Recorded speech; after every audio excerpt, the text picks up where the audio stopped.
ये कमबख्त यही तो चाल चलती है, उस मरहूम का नाम लेकर अपने गुनाह छुपाया करती है। मगर ये आप कैसे कहती हैं कि सईदा शराफत की लड़की नहीं? शराफत मेरा देवर था और ये उसकी बेवा है। ये डायन तो उसे आते ही खा गई और उसके मर जाने के बाद कहीं और मुंह काला करके ये लड़की पैदा की। बीवियों, सुन लिए आप लोगों ने इसके करतूत? तो इसमें सईदा बेचारी का क्या कसूर? वो अपने पैदा होने की जिम्मेदार तो नहीं। इस फेल की जिम्मेदार तो जीनत है। कोई भी हो, मैं जानबूझकर कुएं में नहीं गिरना चाहती। जिस औरत ने हमारे खानदान की इज्जत पर इतना बड़ा धब्बा लगाया हो, मैं उसकी बेटी को अपनी बहू बनाऊं, भूली हुई बदनामी को फिर से ताजा करके खानदान में थू थू कराऊं। ये शादी हरगिज नहीं हो सकती, कभी नहीं हो सकती। बारात वापस जाएगी।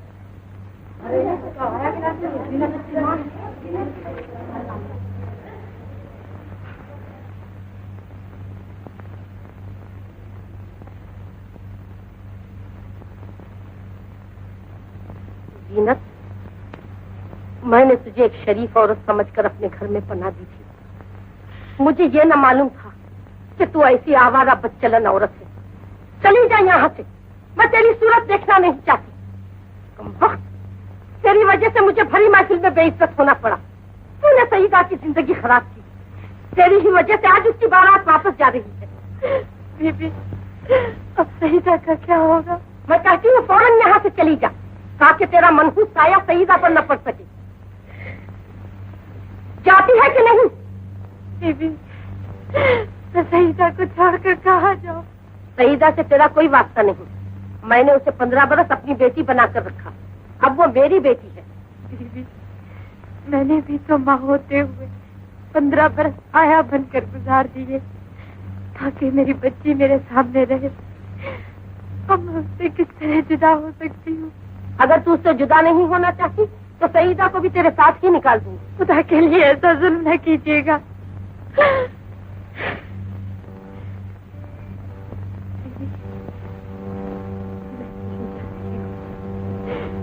अगर वाकई तुझे सईदा से मोहब्बत है तो आइंदा उसे कभी अपनी सूरत न दिखाना, और ये समझ ले कि तू उसके लिए मर चुकी।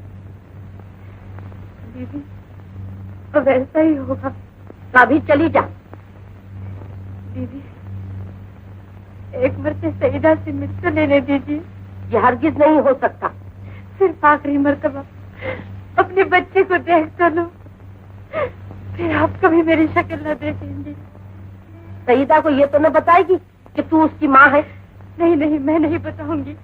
मैं कसम खाती हूँ। अच्छा,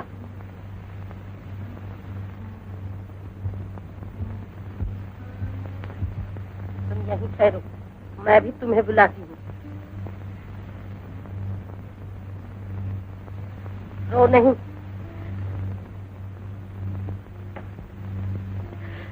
क्या हुआ मिया?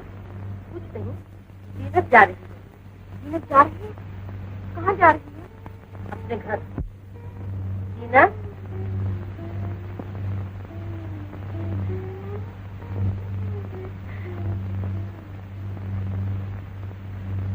क्या हुआ आया?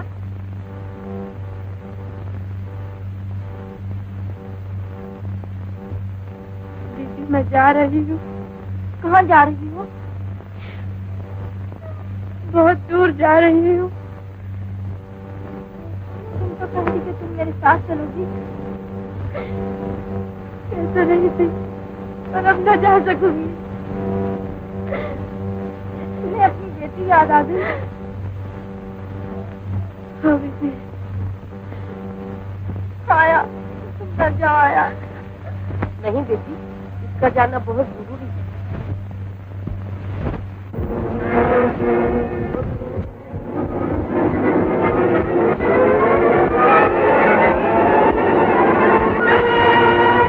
क्या मतलब ये कि जो लड़की आप शराफत की नहीं समझते वो शराफत की लड़की है। मैं इसे हरगिज नहीं मान सकता।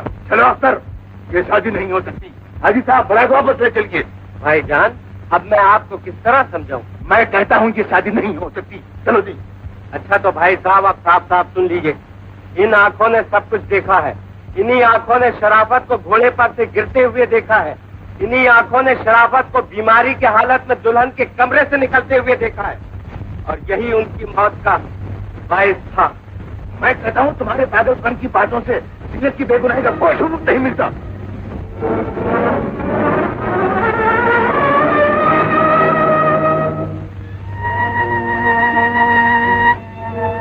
ठहरिए भाईजान।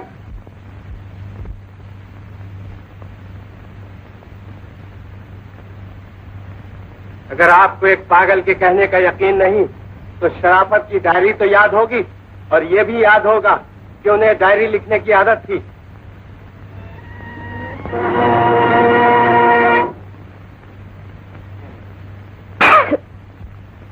लीजिए, देखिए। अब तो आप इंसाफ से कहिए कि जीनत बेचारी बेगुनाह है या नहीं। आपको गलतफहमी है भाईजान, ये मरे हुए शौहर की निशानी है। जीनत, तुम बेगुनाह हो, तुम बेगुनाह हो। ये शादी होगी, जरूर होगी।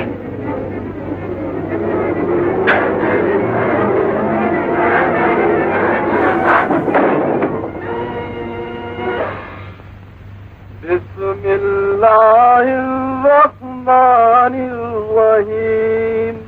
जीनत, जीनत बेगम, मुबारक हो। सईदा की शादी अब तक से हो गई। अल्लाह, मैं बहुत शर्मिंदा हूँ। हमारी वजह से तुम्हें इन तकलीफों का सामना करना पड़ा। हम लोगों से बहुत बड़ी गलती हुई, मुझे माफ कर दो। शुक्र है, सर से इल्जाम तो हटा। है, ये तुम्हें क्या हो रहा है? ये तकलीफ कैसी? अभी मेरा वक्त खत्म हो चुका।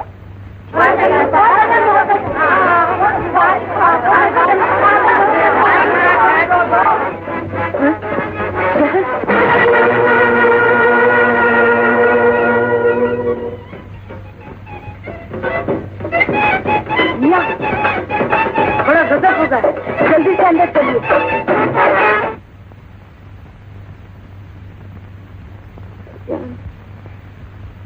सईदा को जल्दी से बुलवा दीजिए।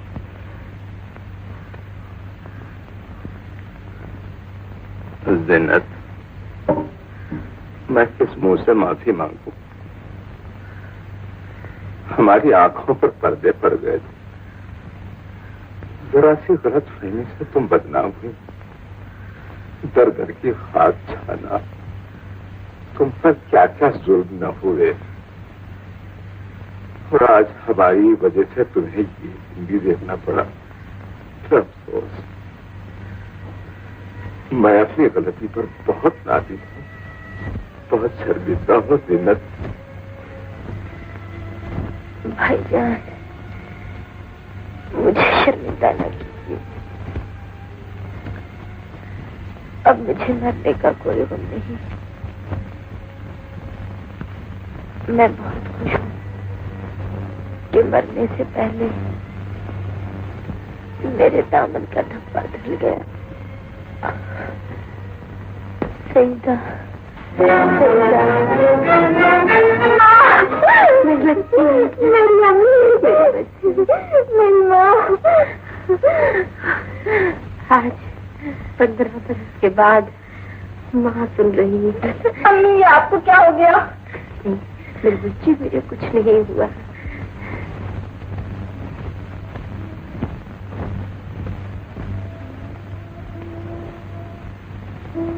बेटी, ये मेरे बाप की निशानी है। जब तुम ससुराल जाइए तो अपने बाप की कब्र पर जरूर जाना। माँ, मेरा सलाम। माँ, आपको क्या हुआ?